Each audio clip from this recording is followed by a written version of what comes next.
Hello, everybody, and welcome to the latest installment in the UXDX online series. I hope you're as excited as I am for tonight's talks. But before we jump into the talks, I want to give a very quick introduction to UXDX and why we host these sessions. So at UXDX, our mission is to help companies shift from building software using waterfall or water scrum fall projects to autonomous empowered product teams. And the reason why that's our mission is because in a high change environment, we believe it's a more effective, efficient, and sustainable way of working.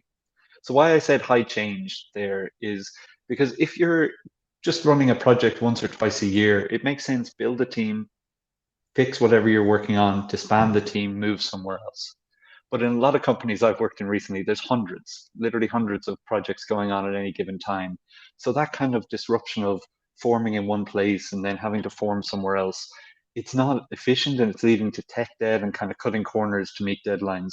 Whereas if you have a team who's dedicated to a sliver of your product, they can really get to know the customer, get to know the business needs for that kind of section of the product, and then they can iterate and improve from there. Now, that's really easy to say, oh, we'll just switch from waterfall to product teams. But it's really hard to do in practice because it ends up changing so many different things about the business. And that's why we have these talks. So we ask people to come and share how they're changing their little bit, or what new ways of working that they're adopting, or what kind of new technologies they're adopting in their portion of the process. So hopefully give you some ideas of how you can bring that back to your kind of companies and where you're working, and try to improve the ways that you're doing things. So hopefully, as the talks go on, you'll be starting to think of some questions that you could ask that maybe provide a bit more clarity, or maybe just specifically about your context that the speakers have insights on. So the speakers will leave a little bit of time at the end of their presentation to free up some time for some questions. So please do ask them, whether it's in the chatbot on UXDX or whether it's in YouTube, LinkedIn, whichever platform you're watching this on. Now, sometimes we can't get through all the questions. So we have the UXDX community Slack group. And in there, in the Ask the Speakers channel, we'll post any questions we don't have time to get through tonight, and we'll invite the speakers to come and answer them there. But that's enough about me. You're here to see our speakers. So I'd like to introduce our first speaker for the evening. So Philipp Wolf is the CEO of Custify, and he will be talking about why customer success is not a cost, but a growth channel. So welcome Philipp to the stage.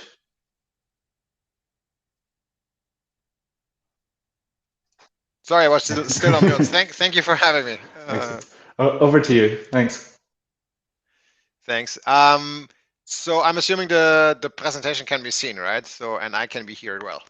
Yep, everything's great. Excellent. All right. Then a quick introduction also from my side. I'm Philipp. I'm the founder of Custify, and we are a customer success platform for SaaS businesses. And today I want to give you guys a bit of an idea on best practices in customer success, what can customer success achieve in the company, and how can we also prove those things that we're going to talk about, and not just like put there some numbers or some assumptions there, but also have proof of it. Now, typically the problem that we perceive when we talk to customer success teams is that the teams are perceived more as a cost center, right? So like a classical customer facing team. That means that company is typically not committing enough resources to it. If there are budget cuts, then they will typically also affect the CS team, just as would others. And then this kind of typically starts a cycle where nobody can win anymore. More to that in a second, because we will see what the CS teams typically carry as in responsibility. So if we think about the revenue of a company and what are drivers of revenue, the first thing you would typically say, sure, it's like new customers, right? It's sales, like, or if depends on what you guys are, a sales driven or a more product led driven organization, can of course also be marketing replaced here, but it's new customers, right? That's what you would probably answer. Now, if you think about it, however, the majority of the revenue in the mature SaaS companies, and that's really up to 90%, is coming from existing customers and their expansion. So basically the fact that they stay with you and that they actually spend more money with you.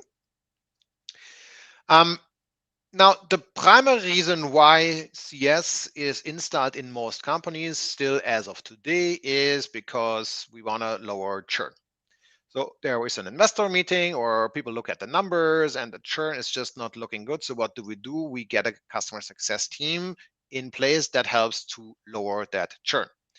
ARR, MR, NRR, I mean, in the end, is all the same thing. The longer the customer stays with you, the more money you generate from them.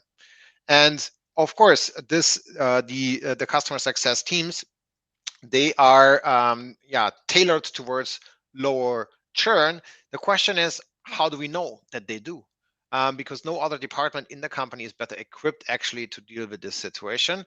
Well, there's a couple of things that we recommend teams doing. And it's the same that you would do if you do A/B testing in your product and to see what kind of flows perform better in the checkout process or similar things. In the end, it's A/B testing in a set of customers that get a CS treatment and others don't. Of course, you will also, and I can recommend that anyway to do that. So you run surveys and interviews with your customers. That can be NPS surveys, that can be CSAT surveys, that can also be analytics that you do on your customer ratings that you probably get ratings on. Don't know if you are more in B2B, it's like probably G2 or can be Trustpilot or Google in the end. But what do customers say about you? And how do they mention not just the product, but also the experience that they get? This is typically overall the experience I have as a customer is not just your product, it's everything else on top of that. Support, people who get proactively reaching out to me like CS teams. Now, the churn is one thing. You know probably already that the golden standard is not just the churn, but the churn to, let's say, getting it as low as possible, but to even get it to a negative number. So what does it mean, negative churn? Negative churn happens when you not just lose no more customers, but if the existing customers basically spend more money with you. How that happens depends a bit on your product/service. They add more seats, they buy more services from you guys, they update their plan, they expand the integrations, buy more products. That depends a bit, but in the end, an existing customer spends more money with you. And if you think about it, that's a bit tough in the moment to understand when you look at numbers. If you look at this graph here and you would compare, and this is this where it says time here is, I should say that the end of this graph is a lot of time or a long time, right? So this is not something that you see in a week, or when you look at monthly numbers for half a year, you would see almost no difference in your numbers. It's like a couple of $1,000 plus minus eventually. But if you zoom out year, 2 years, 3 years, something like that, right? How big a business is growing is significantly different from the churn that they face.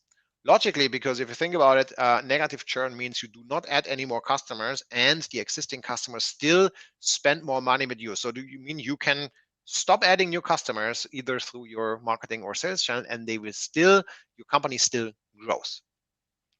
Now, this is something where in the customer success departments, we typically talk about the moments. So the question is like, when does this grow, this expansion happen? So when does a customer do this upsell? And very often when you have a customer success team, it's after a touch point with the customer success manager. So that's of course something you can measure. Basically, when does a customer upgrade or upsell? Was it just out of the blue, or was that related to a touch point with a CS? And the best practice these days in CS is really that CS, we call it carry a number. So basically they have also a revenue responsibility. And this, I wouldn't call it selling mentality, but a recommendation mentality within the CS team is something that gets more and more popular. So when I'm a CS, I know your account very well. I know what you are actually looking for. We have QBRs eventually even defined. And then I can also help you particularly, and I can recommend you other services or other things in the product that you might not have right now, but I know that you can actually use them because I know your account. So it's an easy sell from that perspective, if you think about it. Now, customer advocates, right? What is that, first of all, and how do we get there? Well, the first thing, of course, is a customer signs up and there's the overall first experience. And yeah, this, of course, has to be met. Like, I have to get value from the platform. The next step is that I really get loyal to you. That means if I have the chance to switch, or if a competitor reaches out, I'm going to stick with that particular service. I'm going to the same restaurant over and over again. If you think about it, as in, like, you go out on a Sunday or a Saturday on a weekend and you go to a particular restaurant. Why? Because you like the experience the first time, but you go there over and over again because it's just great. That means you don't choose other restaurants. And the last step is basically you recommend these restaurants also to your friends and family.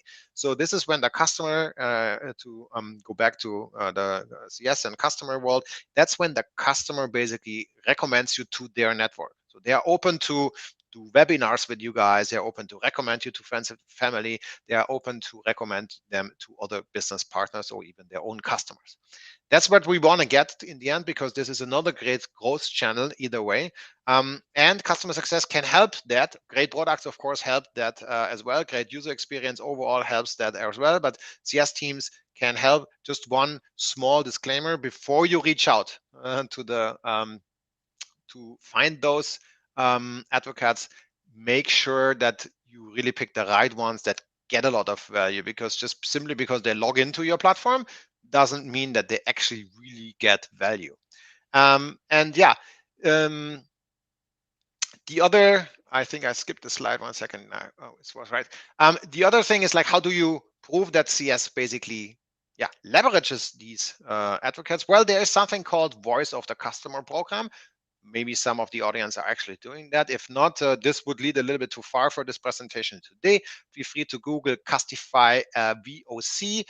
There's an entire larger blog article that we have around this topic. But in the end, it's a program that you can, or you should probably implement into the environment that you are in anyway. It helps you to really listen to your customers, understand the value that they get from you, understand if they don't get the value, why. It helps you to create ratings, reach out to them, white papers, interviews, webinars with customers. Those things are all possible with this Voice of the Customer program.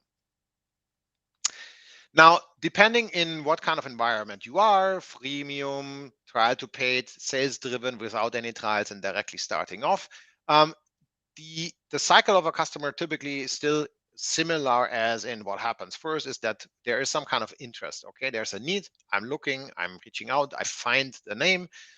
Then, of course, there's the purchase. The purchase is either done in the sales driven organization with a sales team, or if you are thinking of a product led organization, just simply by me signing up and putting my credit card number there. And then it's about getting the implementation done, if that is at least a step there. If you have a more technical product, I need to activate some integrations, I need to set up something, I need to connect with my Google Calendar, or these all of the kind of things that might be necessary in order for me to actually start onboarding in the product.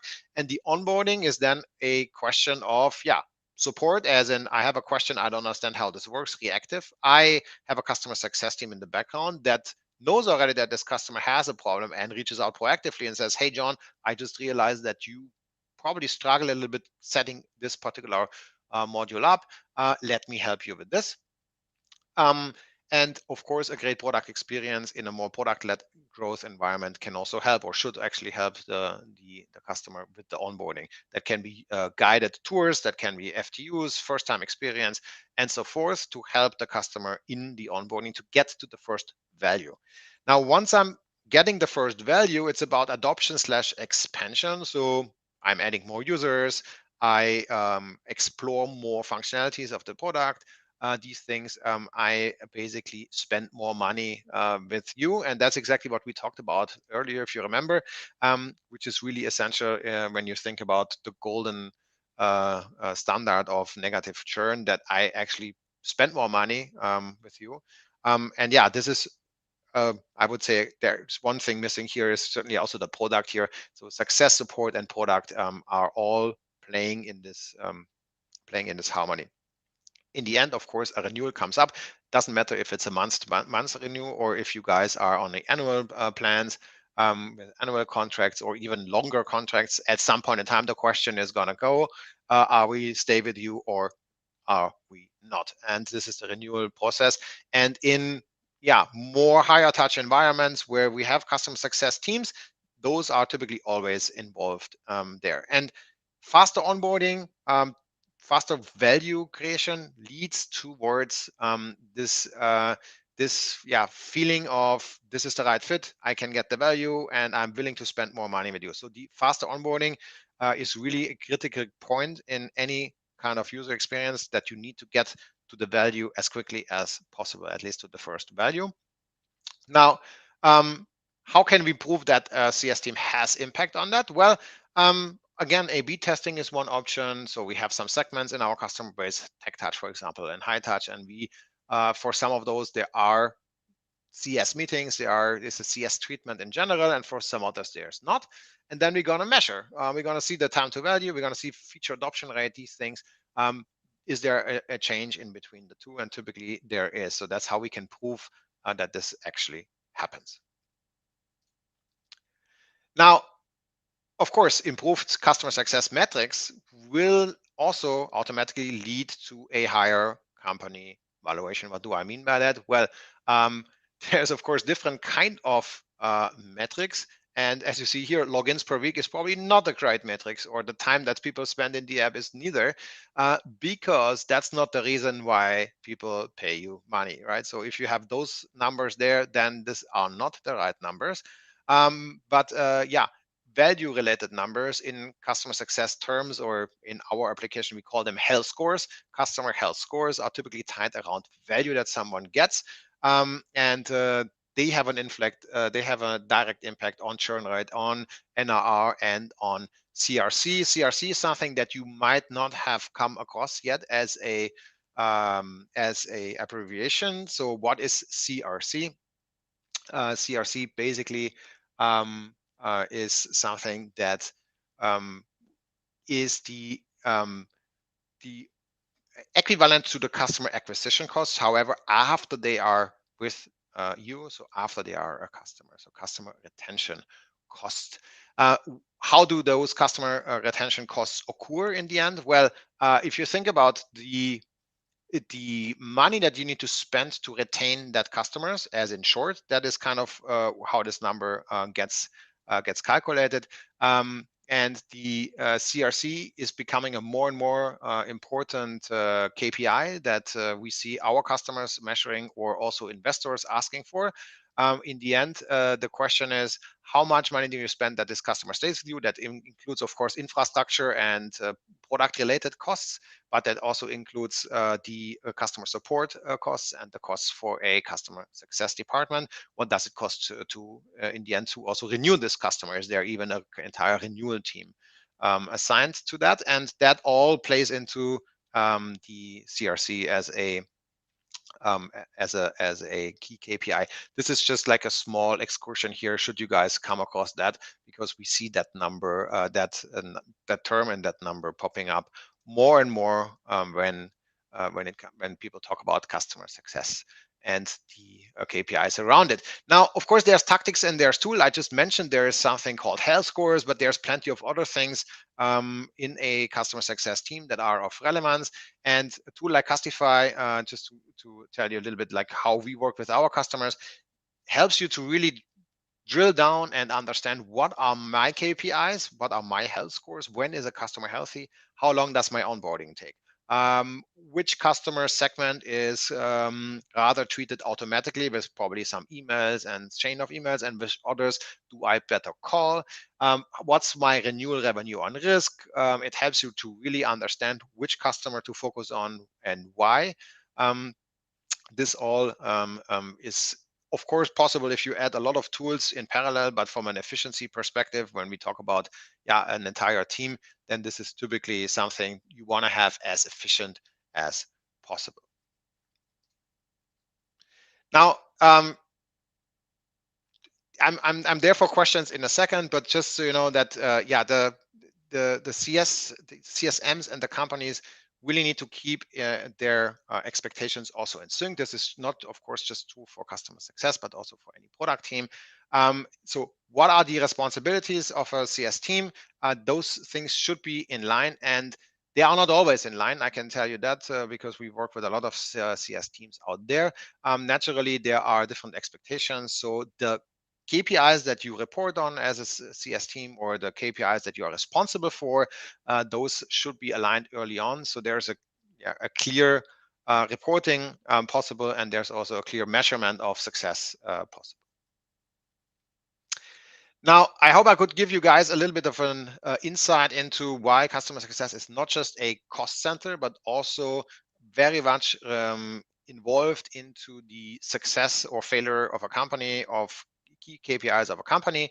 And yeah, I'm happy to answer any kind of questions that we get from the audience. Now, I'm not sure if I would see them already popping up somewhere.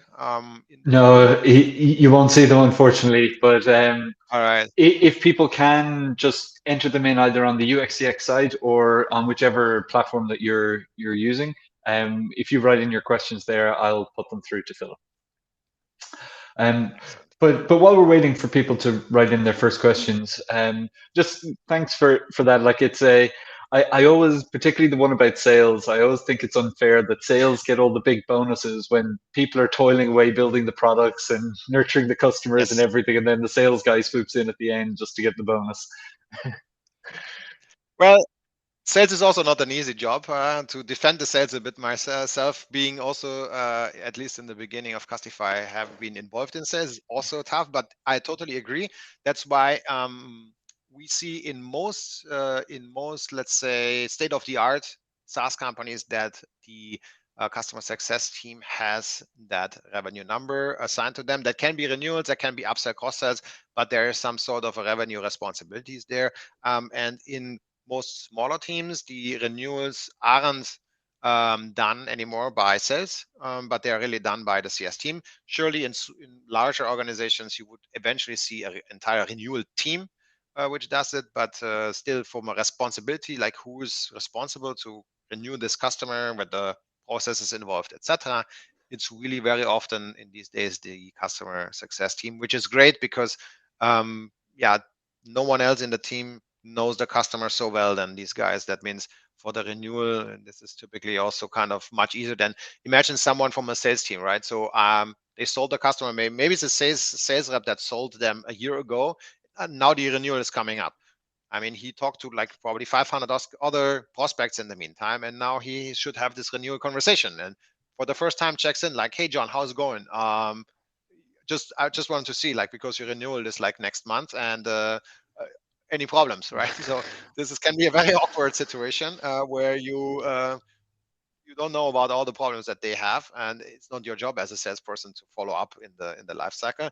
So that's why the renewal is really done much better from someone who's like guiding the customer throughout the journey and knows the needs and knows the reason why they actually purchased your product or service. And yeah, that's why this makes a lot of sense. Great. And just one of the things that you've touched on it a few times.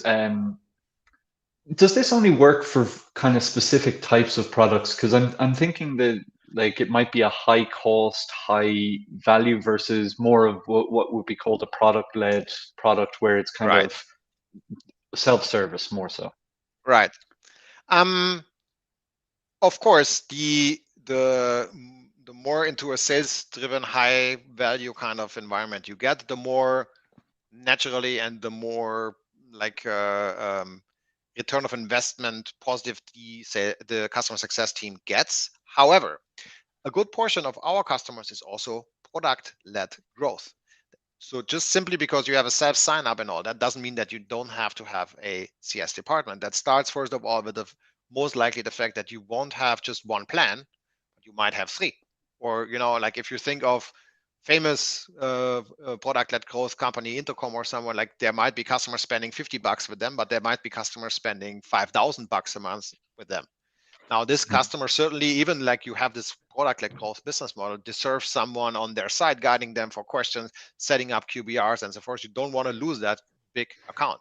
So you want to build relationships. So all the things that a CSM is doing. So naturally, you're right. It depends a little bit, but even for smaller ticket sizes, let's say you make $50 a customer or something, there are specific use cases where a CSM can add a lot of value that might not be in the same, let's say, impact or in the same range that someone with a onboarding team and so forth has. However, think about a customer purchases your product, $50 a month, monthly cancellation period. And they sign up and they just never get to the first value. Now, if you do the math and you can like call this customer from a proactive CSM, can call the customer and say, hey, John, I just saw that you logged in, but you seem to struggle. Can I help you? Yes, I don't understand this. Like, it doesn't connect to my Gmail. Okay. Have you tried this and that? No. Okay, let's try it together right now. Okay, great. So it's a 5-minute conversation eventually. You help this customer over the leap. The customer gets value, customer stays with you, and depending on your customer lifetime value, this call that you just did might be worth $1,000, right? This 5 minutes that you spend with a customer. So just because like you are in one of those groups doesn't mean that customer success is or is not a valuable discipline, let's say. Great. And the other one, like, because I think that's really good examples of why nurturing customers the whole time is important to everybody. One question I have is, where is the overlap between, say, a product manager or a UX researcher and the customer success? Because often they're also responsible for similar activities. Well, I would say running user interviews or those things is clearly product related, right? So like running these interviews really like how do you use the product? Can you show me where did you struggle and so forth? Like all those really, the user interviews, that's a discipline clearly for the product team or product management. Now overlap, CSM is in a call with a customer. And there's people in the end talking to people. So what I'm going to say is like, John, I don't know, like I'm struggling really with this and this. Okay, can you show me? Yeah. So the CSM anyway knows this, and many of the times those struggles are product related. So they get feedback directly from a customer about the product, about the UX, about things that work or don't work. And then there has to be a well-established process, however you organize it, but it has to be a very well-established process in between the CS teams and the feedback that they get from the customer on a daily basis and the product team.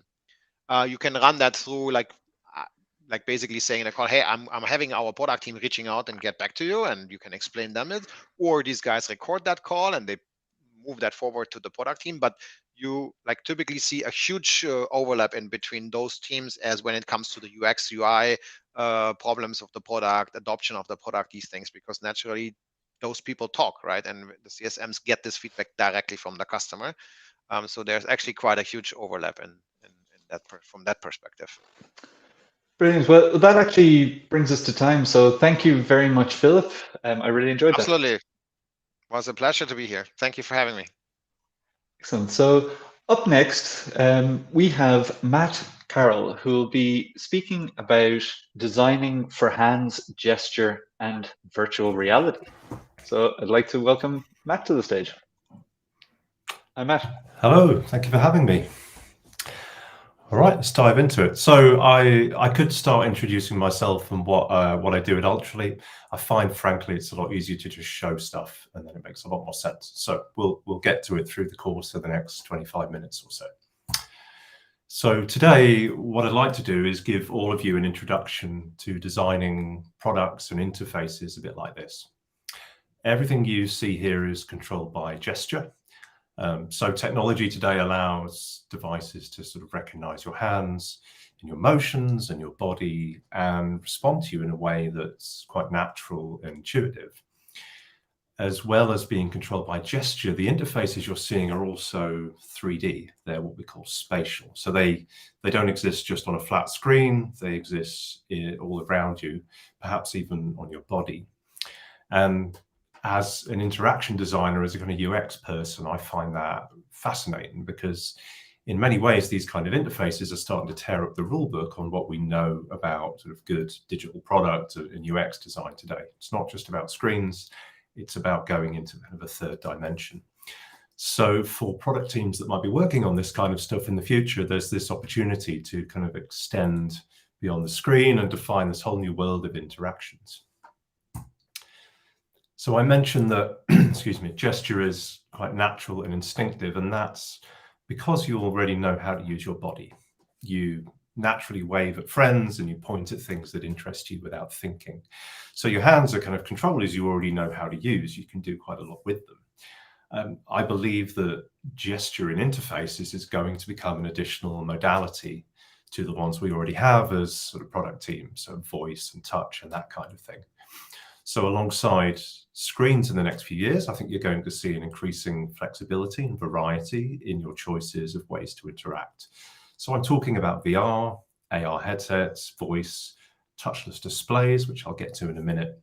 The digital world that we are gradually building with these products is going to be opening up, and you're going to be able to experience it on different devices depending on the situation.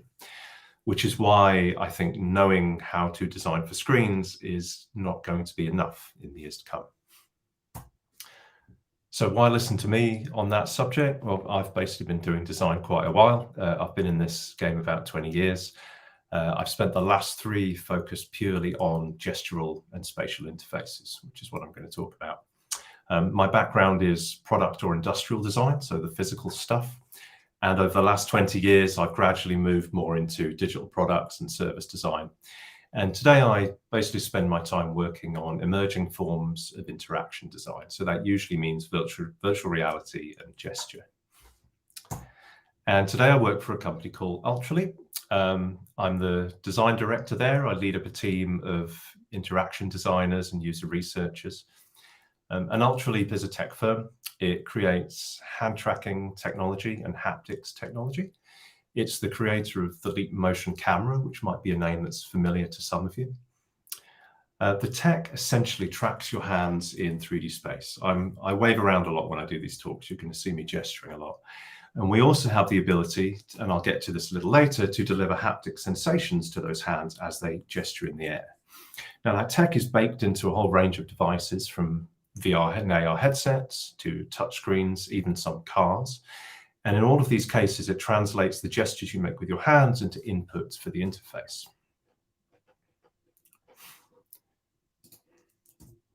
So the result of that are digital devices that know what shape your hands are making, their positions in 3D space, the way they're moving, the speed of movement, and that kind of thing.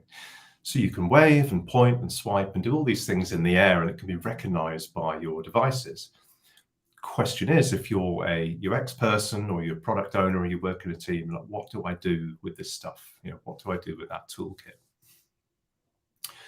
Well, if you're in VR and AR, it means you don't necessarily need controllers all the time anymore. So for new or infrequent users, and in VR, that still often means the majority of people, it kind of takes away some of the barriers and that first awkwardness for those first user experiences. You don't have to fumble around to find the controllers. You don't have to remember what all the buttons do necessarily. So if the experiences are well designed, it means people can be having fun or getting work done a bit more quickly than before. Now, VR with hands also enables you to better train for some real world scenarios. So VR training is something we're finding a lot of our customers are doing at the minute.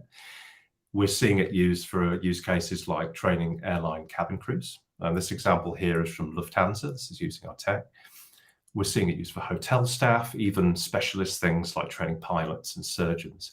And the reasons are it's cheaper, it's more flexible, it's a bit more convenient than it might be to set up some of these training scenarios in real life.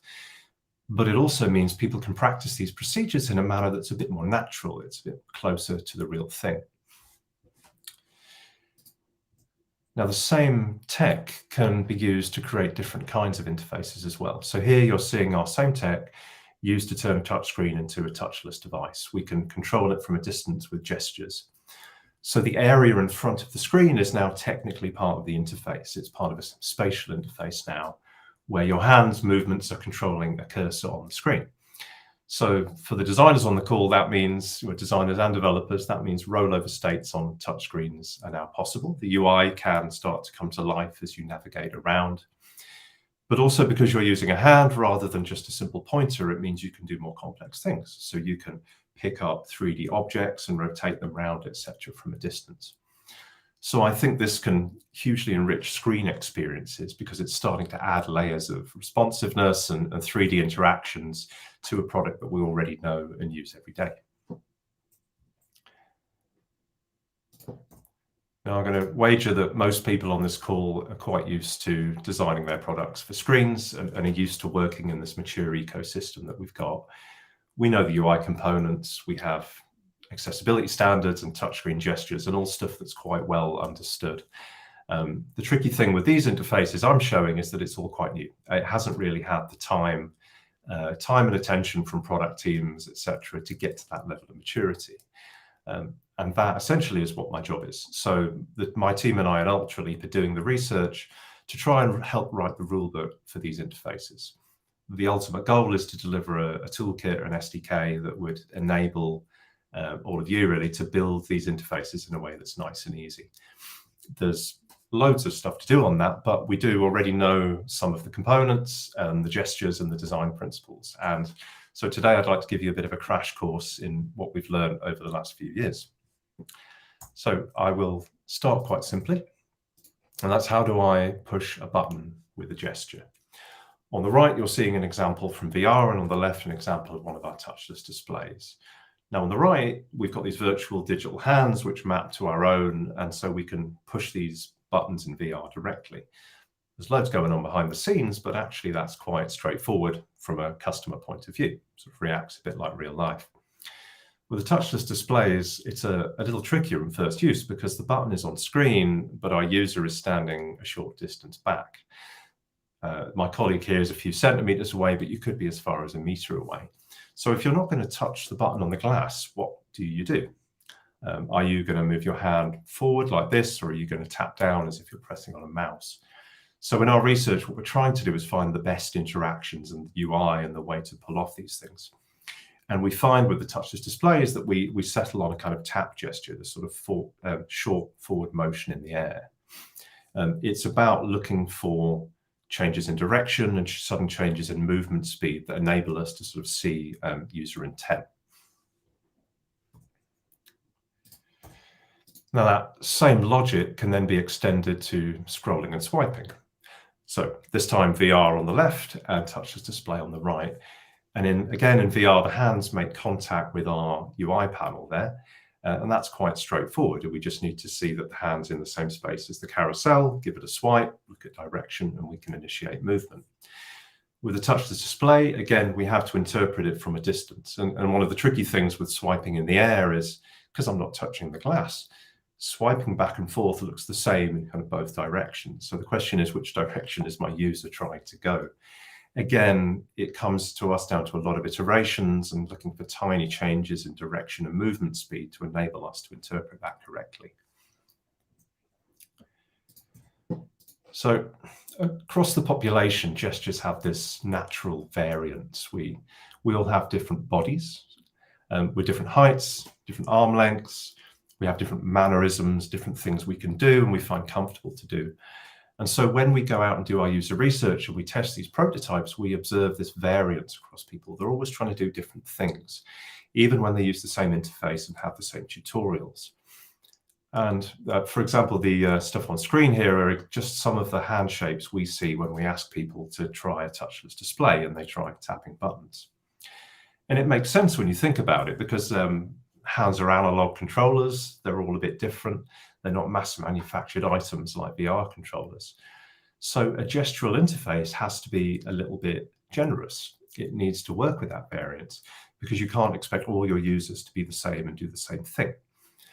The lesson here is that a gesture is not a precise fixed action that I have to learn, but it encompasses a small range of hand shapes and movements that all signify the same intent. So far, everything I've shown you in VR has been direct selection. It's been virtual hands making contact with UI panels and buttons. And that makes a lot of sense with hands, but there is another way to do it. So this is our grab select gesture. It's a way to interact with objects from a distance in VR. This time it needs a cursor or a ray to be projected from your hand. You need to see what you're pointing at. And it needs a new gesture. You need a way to select and deselect objects, turn them on and off or whatever. And so for that, we find a pinch or a grab gesture works very well. That's either putting the thumb and forefinger together or sort of all fingers in a clutching motion. And if anyone's used hand tracking with VR, you've likely done this. This is becoming something of a standard. This is very common these days. The interesting thing from a design point of view is what we're doing here is very similar to what we just saw someone do on a touchless display. But here we're using a grab gesture. Back with the touchless display, it was a tap gesture. It makes more sense in that scenario. So gestures are not universal. It's not like there's one gesture that means the same thing everywhere. It depends on the scenario and it depends on the device.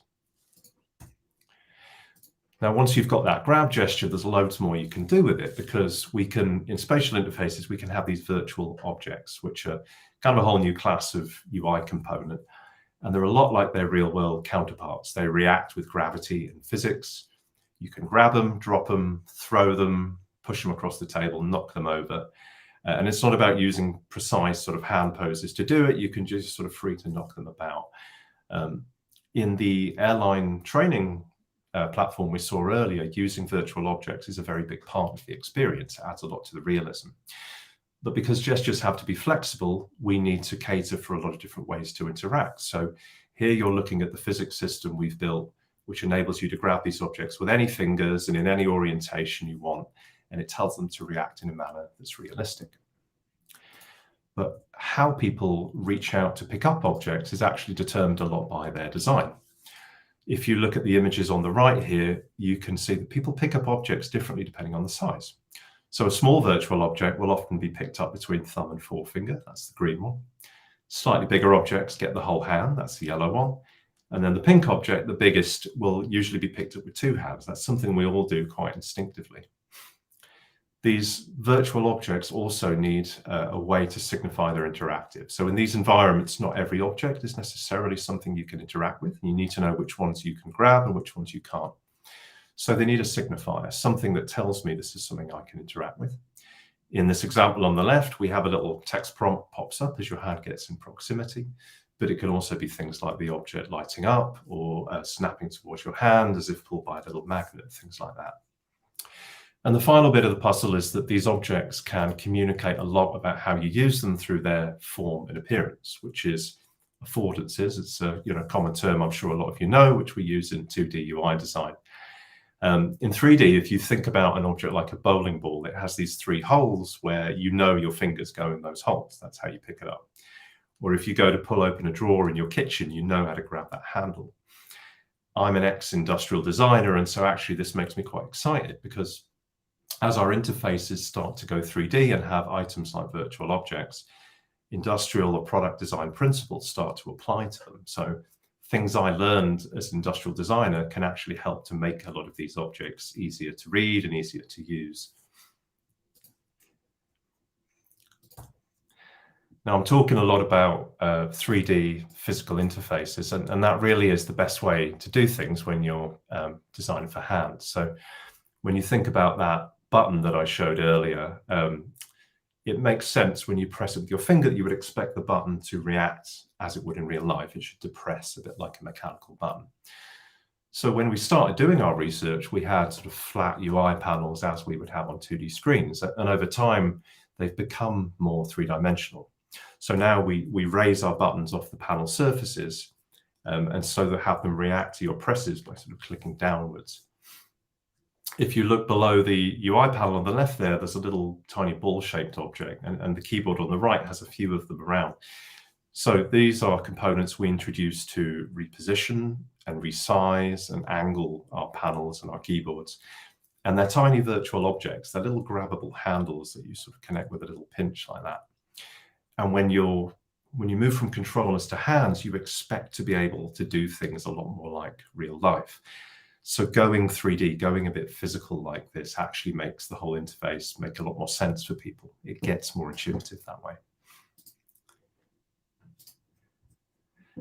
Another problem we have when we're designing particularly VR experiences is people are moving around these virtual environments now, which presents a new problem for us because people need access to menus and UI panels, but they're effectively on the move. When you use VR controllers, there's usually a dedicated button that brings up, say, the menu panel. but we had to figure out, well, how do we offer an equivalent for hands? There's no buttons on here. So wearable UI is one of our solutions for that.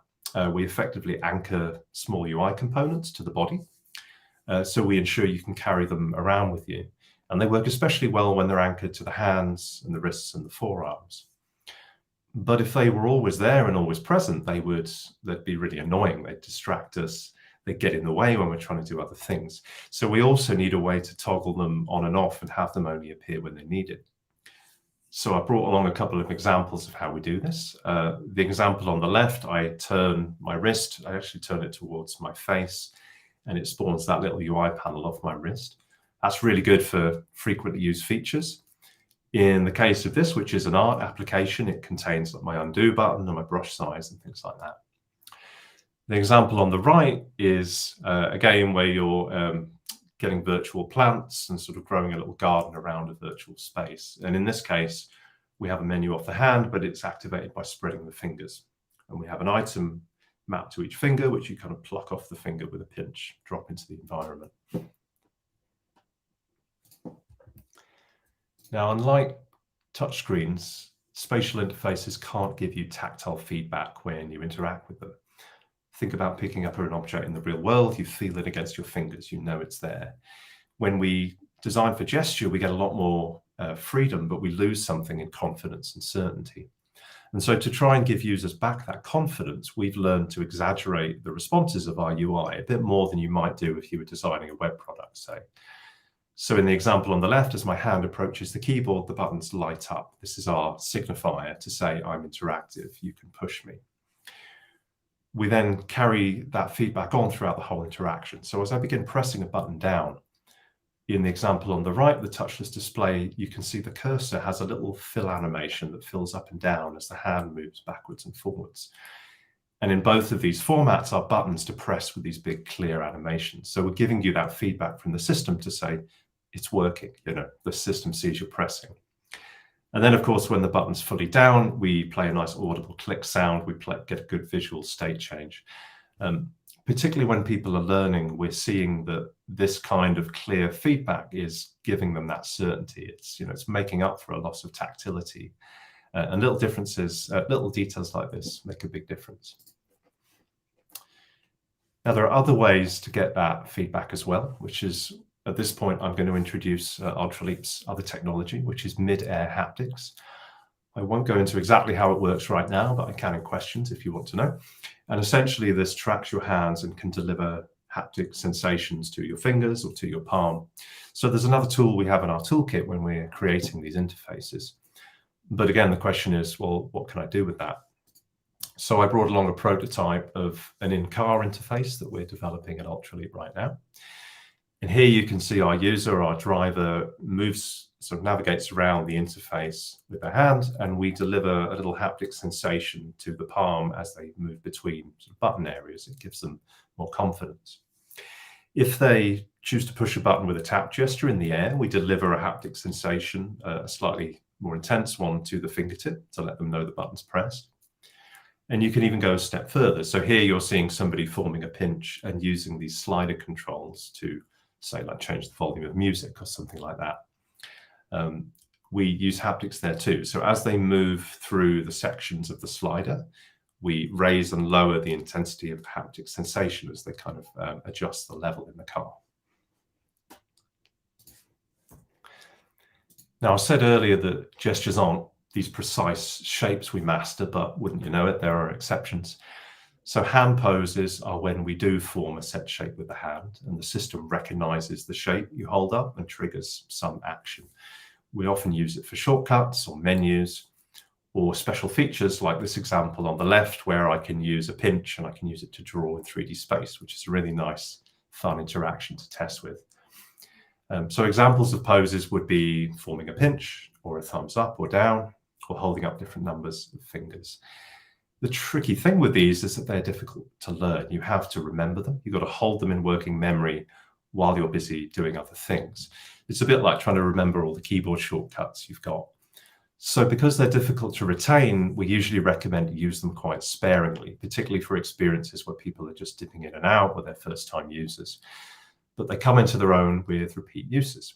So when someone's a regular user, they can gradually build up that experience, they can retain them in working memory, and they can call on them when they need them.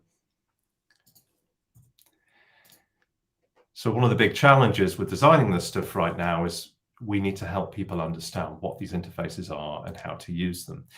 Remember, most people trying this stuff out, be it in VR or a touchless display, it's going to be their first time. Now in VR, we understand we're in a 3D space because after all, we just put a headset on, but we've also got these digital hands that react quite well. So we feel quite embodied. But there are still VR specific concepts like that wearable menu I showed you that need to be taught through in-world tutorials and prompts. You can't have everything being instinctive because it's not exactly like real life. And the touchless displays have got an extra challenge because people will walk up to these screens and not necessarily know it's anything different to a touch screen. It kind of looks the same. So when we're touchless, we need to grab people's attention and we need to teach them very quickly. Now, whilst we use text prompts, like in the example in the very bottom left there for hints and tips and things, they only go so far. So when you're designing tutorials here, text and icons can't really be relied on very much. There's not really much prior knowledge for people to fall back on. So if you were to say, make a pinch, people wouldn't really know. You get all sorts of different responses. So we find the golden rule with gesture is to show, not tell.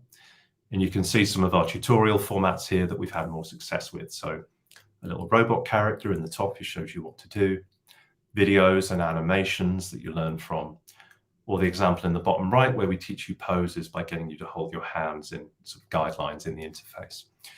When we show people stuff, we find it's much clearer and we see more effective learning. So you've seen by now that spatial interfaces can be quite different. You can have controls all around you, potentially. You can have interactions that are a lot more physical than with a screen interface. And that means that human factors or ergonomics becomes a more important consideration when you're moving away from screens. So your team, if they were working with this, might be placing components in 3D space or choosing gestures. And they would have to start thinking about frequency of use and the effort and the comfort required for them. So that example with the wearable menu on my wrist, if I turn my wrist, that's great occasionally, but I really don't want to be doing that all day. If I use a touchless display and I reach up to tap a button high, that's fine momentarily, but you don't want me to be holding my arm up for long because I'm going to get tired. There aren't really agreed accessibility or usability guidelines for this stuff yet, though we're doing our best to contribute to them. And we're starting to see how important they're becoming. So, for example, in the next year, part of our work will be trying to make sure everything I've shown you gets as inclusive as it can be, which will mean offering alternatives for things like two-handed interactions and hand poses for users that can't do that. The other thing we're going to be doing over this year is going to be looking into mixed reality. So we want to see how a lot of the VR stuff I've shown you today might need to adapt when we move into mixed reality. So I'm going to show you another quick dirty prototype. Here you're seeing a real-world object, this cardboard box in our office with a virtual button on top. You can see the green button there, so they're mixed together. As our user presses the button, our little friend the owl pops out, and our user will now use a hand pose with their left hand to call the owl over to sit on their finger. Then they're going to use their right hand to control this 3D spatial cursor, so they're guiding the owl around the room with that.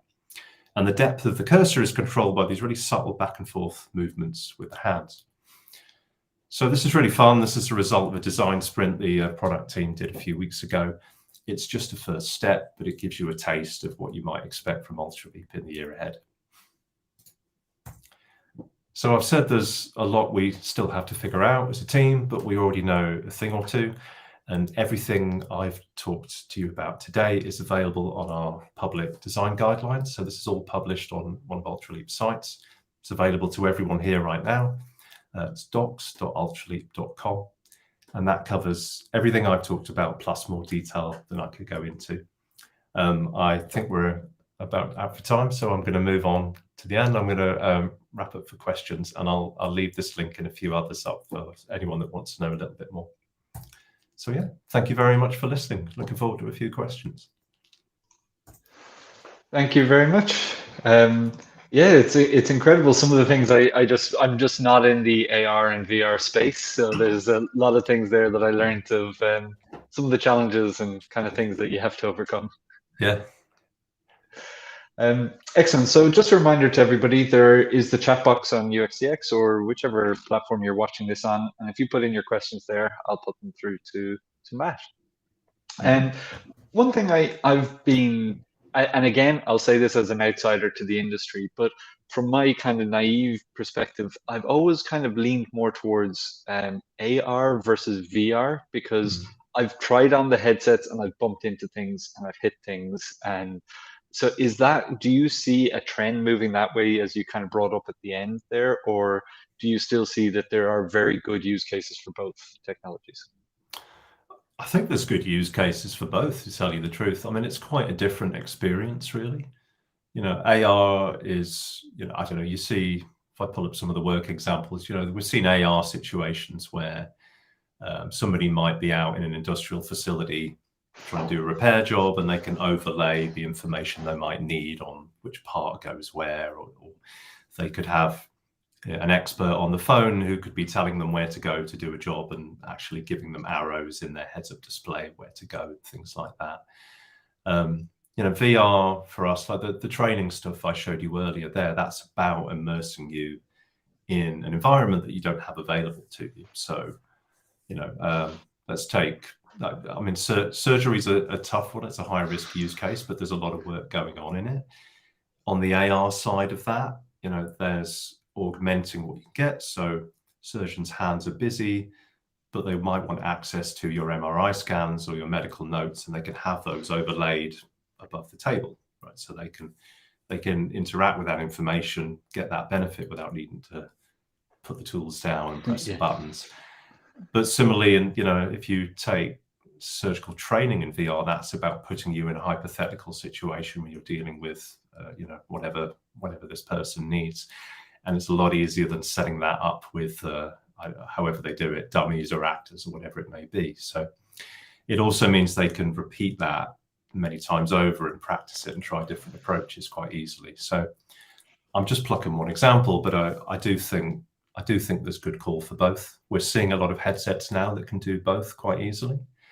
And I think in both of those, hand tracking makes a lot of sense, whatever you're doing. So yeah, I don't think either of them's going away. Brilliant. There's a brilliant question come in from Leanne. Have you found differences in interactions between different countries? Because I know, like, I think a thumbs up is actually a negative thing to say in some cultures in some countries. Yeah, and and that one doesn't always go down very well either. Yeah, it's absolutely right. It's a great question, and I don't have a comprehensive answer for you yet, because it's just something we're really starting to move into. So, I mean, you know, one thing we've had to deal with a bit is just natural. I do this a lot, you know, natural gesturing and conversation. So, you know, particularly when you're dealing with any, be it VR or a touchless display, you want to know that these movements of the hands mean something to the system. So am I trying to open my menu or press a button, or am I just talking to someone else in VR and gesturing a lot? And some cultures do that a lot more than others, you know, and do different things. So we know it's a thing. We've had some testing and research where we've had some of this, and we've started to be able to design around it. I won't pretend that we've had the chance to optimize this for every culture, or we really know all the differences, but our user researchers have started going out and testing and talking with customers in different regions. So we're starting, and it's something that I absolutely want us to get better informed at. So yeah, thanks for bringing it up. That's going to be one of the next steps as well. Brilliant. Well, that brings us to time. So thank you very much. I really enjoyed that talk, and I hope everybody out there did as well. You're welcome. Thanks for having me. Excellent. So that brings us to the end of our event. But if you did enjoy it, please do consider joining us at one of our main conferences. We host conferences in New York and in Dublin each year. So our New York one is coming up on the 16th to the 18th of May, and there'll be 25 speakers, 500 attendees. We actually have 12 workshops, I need to update that, across product, UX, design, and dev, because to get that product team, which is our mission, everybody needs to work together. We're trying to break down the silos that currently exist between all of these different functions. So if you did like those kind of talks that we had today, please do consider joining us in New York. And if not, I look forward to seeing you at the next UXDX online event. So thank you very much for joining.